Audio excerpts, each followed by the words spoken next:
पूरा इंडिया में ऐसा कोई नहीं होगा जो अरविंद भाई को नहीं जानते हैं। अरे वाह, ये पूरा वर्ल्ड में मेक इन इंडिया का एम्बेसडर है। हम बहुत हैप्पी है। तो जो मैंने पहले बुक मैंने जो लिखा था उस पे मेरे को एक सौभाग्य मिला कि मैं अरविंद भाई का स्टोरी लिखूं। He is a idol of many people.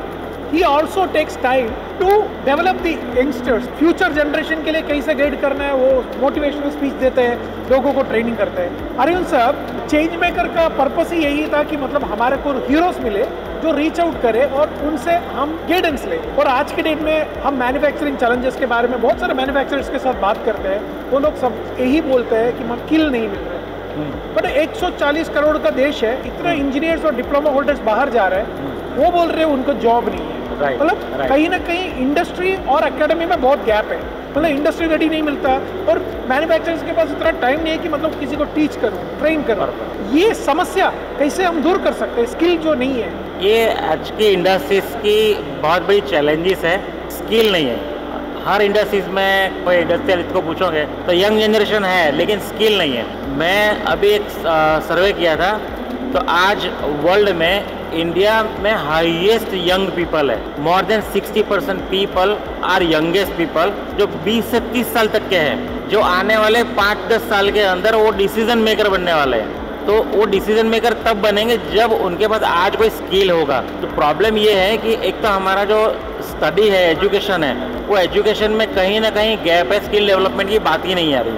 Her young generation को बस इजी स्टडी करके सीधा अब्रॉड भागना है। कोई ऐसा नहीं सोच रहा कि मैं इंडिया में इनोवेशन करूं या इंडियन प्रोडक्ट मैं बना के वर्ल्ड में डालूं। तो ये एक बहुत बड़ा गैप है। उस गैप को कम करने के लिए चेंज मेकर्स को प्रमोट करो, हाईलाइट करो। तो ये एक आप लोगों का जो इनिशिएटिव था चेंज मेकर को हाईलाइट करना, ये एक यंग जनरेशन को एक एग्जाम्पल दे रहा है कि अगर आप सोच करोगे तो हमेशा आप कुछ ना कुछ इनोवेटिव प्रोडक्ट ले लोगे। तो यंग जनरेशन आज की तारीख में कि 30% यंग जनरेशन इनोवेशंस में काम कर रही है, बट उनका एक चैलेंजेस ये है, उनको माल बेचना नहीं आता है। तो इनोवेटर हो लेकिन टेक्नोक्रेट सेल्स एंटरप्रेनर नहीं हो, तो कहीं ना कहीं सेलिंग की स्किल यहाँ पे इश्यूज आ रही है। इसलिए नए जो एंटरप्रेनर बन रहे हैं या जो स्टार्टअप है वो फेल हो रहे हैं। तो मैं कहूँगा कि उनको टेक्निकल स्किल के साथ साथ सेलिंग की स्किल भी ज़रूरत है, तब जाके ये ग्लोबल में ब्रांड अपना बना सकते हैं। और मेड इन इंडिया का जो मोटो है, मोदी जी 5 ट्रिलियन इकोनॉमी जो कह रहे हैं,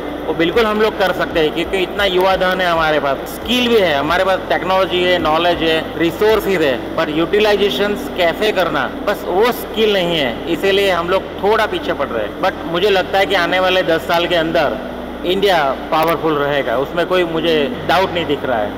सर ये बहुत बढ़िया दिख रहा है वालग्रो आइसर का जो लोगो, जिस हिसाब से क्वालिटी अब लेके आया, यदि यूरोपियन क्वालिटी और global quality make in India. Exactly. But ये आसान नहीं था, है ना? ये प्रोडक्ट यहाँ पे लेके आना, और जब हम यूपीडी को बोलते हैं कि मतलब दिस इज अ पॉसिबिलिटी कि आप 2 शब्द में बोल सकते हैं कि कैसे आपने इतना बढ़िया एक प्रोडक्ट इंडिया में लेके आया और मेक इन इंडिया कर रहा, ग्लोबल में बेच रहे। राइट। जो भी माल बनाता हूँ तो मैं कस्टमर का फीडबैक जरूर लेता हूँ और खुद इन्वॉल्व होता हूँ। तो कस्टमर मुझे जो भी सुझाव देता है मैं तुरंत ही इम्प्लीमेंटेशन करता हूँ, और इसीलिए इतना फास्ट चेंज आपको वेलग्रो में दिख रहा है। आज का 5 साल पहले का वेलग्रो और आज का वेलग्रो में आसमान जमीन का फर्क है। कोरोना के पहले हम लोग अलग वेलग्रो थे, कोरोना के बाद हम लोग मोस्ट पावरफुल ब्रांड बन के उभर चुके हैं। द रीजन इज क्वालिटी में बहुत इम्प्रूवमेंट किया है और हर कस्टमर का सजेशन को इम्प्लीमेंटेशन किया है। हमने कस्टमर को कभी अवॉइड नहीं किया है। तो यही एक मेन रीजन रहा कि हम इतना ग्रो जल्दी कर पाए और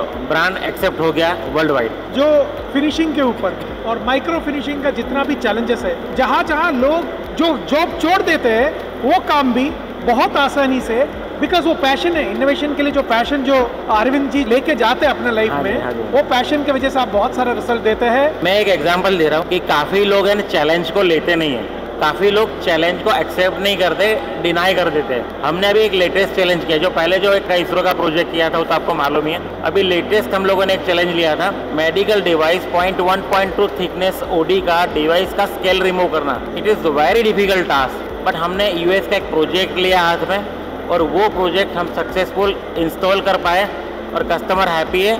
और कस्टमर ने मुझे कल ही कमेंट किया है कि अरविंद भाई और 3 लाइन लगानी है, वेलग्रो के साथ ही जाना है। तो दैट इज द अचीवमेंट। यही हमारा मतलब सक्सेस रेशियो है कि चैलेंज हम इजी सक्सेस कर देते हैं, जो हमारे लिए चैलेंज नहीं होती है। अरविंद साहब, इसलिए तो आप चेंज मेकर हैं। Thank you. जिसके लिए हम आपके पास आते हैं गाइडेंस के लिए, और हमको मालूम है युवा पीढ़ी का आपकी तरह हीरोज चाहिए।